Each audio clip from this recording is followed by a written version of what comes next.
नमस्कार, today Bihar news देख रहे हैं आप। मैं हूं आपके साथ प्रकाश सिंह। पूरे देश में आज से लॉकडाउन को 31 मई तक बढ़ा दिया गया है। एनडीएमए यानी कि राष्ट्रीय आपदा प्रबंधन प्राधिकरण ने इस बात की सूचना जारी की है। इससे पहले प्रधानमंत्री नरेंद्र मोदी ने भी देश को संबोधित करते हुए साफ साफ संकेत दे दिए थे कि लॉकडाउन को बढ़ाया जाएगा। कब तक बढ़ाया जाएगा, कितने दिनों तक के लिए बढ़ाया जाएगा, उन्होंने स्पष्ट नहीं किया था। लेकिन आज एनडीएमए ने स्पष्ट कर दिया है कि लॉकडाउन को 31 मई तक बढ़ाया गया है। कुछ रियायतें दी गई है। प्रधानमंत्री नरेंद्र मोदी ने भी कहा था कि रियायतें दी जाएगी, लेकिन देख लीजिए यहां पर यह स्पष्ट कर दिया गया है कि पाबंदी भी रहेगी, और पाबंदी पूरी पाबंदी रहेगी। किन चीजों पे पाबंदी रहेगी, किन चीजों में छूट, हम आपको बता देते हैं।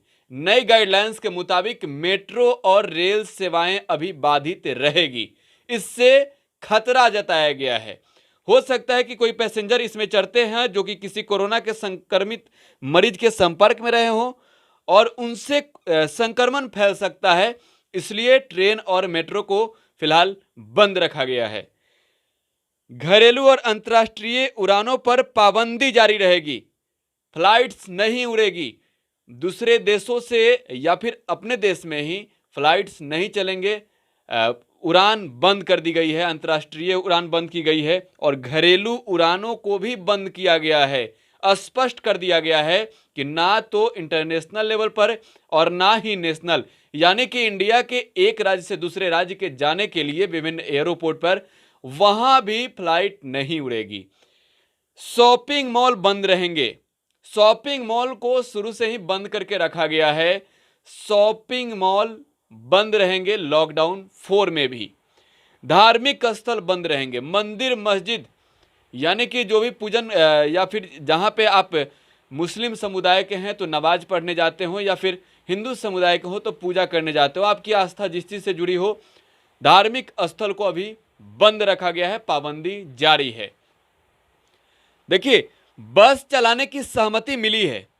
बस को चलाया जाएगा। उत्तर प्रदेश, बिहार, उड़ीसा, बिहार, पश्चिम बंगाल, बिहार, बस चलाई जा सकती है। लेकिन यहां यह भी स्पष्ट किया गया है कि राज्य सरकारों के सहमति के बाद अगर यूपी से बिहार में बस लाना है, बिहार से यूपी में बस ले जाना है, तो बिहार की सरकार, नीतीश कुमार की सरकार अगर योगी आदित्यनाथ से रिक्वेस्ट डालती है या फिर योगी आदित्यनाथ नीतीश कुमार से रिक्वेस्ट डालते हैं और सहमति बनती है तो बस चलेंगी। हालांकि देखिए, उत्तर प्रदेश की सरकार ने सीमा को सील कर दिया है। कहा है कि किसी को भी इस सीमा से बाहर नहीं जाने दिया जाएगा और ना ही सीमा में प्रवेश करने दिया जाएगा, क्योंकि कोरोना का खतरा लगातार उत्तर प्रदेश में बढ़ते जा रहा है। इस वजह से योगी आदित्यनाथ सरकार ने, वहां की यूपी सरकार ने फैसला लिया है। देखिए, बस को लेकर सस्पेंस है कि क्या बस सभी एरियो में चलाई जाएगी। स्पष्ट समझ लीजिए, कंटेनमेंट जोन यानी कि रेड जोन इलाकों में बस नहीं चलेगी। कंटेनमेंट जोन का अर्थ होता है 3 किलोमीटर का रेडियस यानी कि परिधि। उस परिधि के एरिया में बस नहीं चलेगी। और कंटेनमेंट जोन और बफर जोन 2 जोन में बांटा गया है कोरोना संक्रमित क्षेत्र को। लेकिन रेड जोन, इसे समझिए, रेड जोन में बस सेवा नहीं मिलेगी, नहीं चलेगी। बुजुर्ग और 10 साल के से कम उम्र के बच्चे घर पर रहें। सरकार ने स्पष्ट किया है, चेताया है, कहें तो आप घर पे रहें अगर आप बुजुर्ग हैं, अगर आप बच्चे हैं। कोरोना का संक्रमण का खतरा जो है ज्यादातर देखा गया है बुजुर्गों में, और अगर आप में लड़ने की शक्ति नहीं है कोरोना से तो आप निश्चित तौर पे कोरोना के जद में आ जाएंगे। अगर आप वायरस से लड़ने की क्षमता नहीं है आपके शरीर में तो। इसलिए कहा है, सरकार ने गाइडलाइंस जारी किया गया है कि आप अपने घरों में रहें, बुजुर्ग हैं या फिर 10 वर्ष से कम उम्र के बच्चे। देखिए, सरकार ने छूटें दी हैं, लेकिन देखिए स्पष्ट है कि शाम के 7 बजे से लेकर सुबह के 7 बजे तक कर्फ्यू जारी रहेगा। लोग रात में निकल जाते थे अपने वाहनों से। सरकार ने इस पर पाबंदी लगा दी है। चोरी चोरी, छुपके छुपके का गेम नहीं चलेगा। खेल खत्म। रात्रि के 7 बजे से सुबह के 7 बजे तक कर्फ्यू रहेगा। कर्फ्यू यानी कि आप सब कुछ समझ सकते हैं, सब कुछ पुलिस के हवाले, ऐसे भी पुलिस के हवाले है, सेना के हवाले कर दी जाती है। अब राज्य सरकार को भी ऑर्डर मिला है, राज्य सरकार तय करेगी कि कौन सा एरिया ग्रीन जोन है, कौन सा एरिया रेड जोन है और कौन सा एरिया ऑरेंज जोन में है। हालांकि देखिए, बिहार सरकार ने लॉकडाउन 3 में स्पष्ट किया था कि लॉकडाउन में यहां पर ऑरेंज जोन कहीं नहीं है, माफी चाहता हूं, ग्रीन जोन कहीं नहीं है, ऑरेंज जोन और रेड जोन है। इसलिए सख्ती बढ़ा दी गई है कोरोना के संक्रमण का चेन को तोड़ने के लिए। स्वास्थ्यकर्मी एक राज्य से दूसरे राज्य में आ जा सकते हैं, स्वास्थ्यकर्मियों को छूट मिली है। स्वास्थ्यकर्मी हो वे जा सकते हैं दूसरे राज्य में, आ भी सकते हैं दूसरे राज्य में। स्टेडियम और स्पोर्ट्स कॉम्प्लेक्स खुल सकते हैं, लेकिन दर्शकों की अनुमति नहीं होगी।